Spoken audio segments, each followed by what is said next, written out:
Hi everyone, welcome back to my channel. তো এটা basically পয়লা বৈশাখের ব্লগ, যেটা আমি এত দেরি করে আপলোড করছি। পয়লা বৈশাখে কী কী খেয়েছি, একটু বেশি হয়তো খাওয়া হয়ে গেছে। আমি সকালটা শুরু করলাম চপ, আলু ভাজা আর গরম গরম বেগুনি দিয়ে।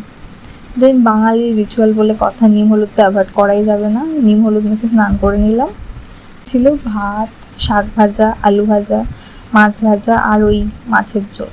তো নর্মালি যেরকম মাছ খাই তার থেকে তো অনেক ছোটো মাছই পেয়েছে, কারণ বাজারে সব উঠে গেছে, এত দেরি হয়ে গেছিলো আমাদের।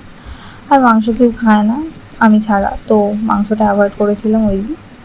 দেন চাটনিও হয়েছিল, যেটা আমি ক্লিপ নিতে ভুলে গেছি, অলওয়েজ যেরকম হয় আমার সাথে। তাতে একটু লাইট রাখলাম রুটি আর কষা কষা এঁচোড়ের তরকারি। উফ, যা খেতে হয়েছিল না, এখন এডিট করতে গিয়ে জল চলে আসছে। তো পয়লা বৈশাখে এটাই আমার খাওয়া দাওয়া ছিল। ব্লগটা ভালো লাগলে অবশ্যই সাবস্ক্রাইব করো, লাইক করো আর কমেন্ট করো, আর বন্ধুদের সাথে শেয়ার করতে ভুলো না। বাই।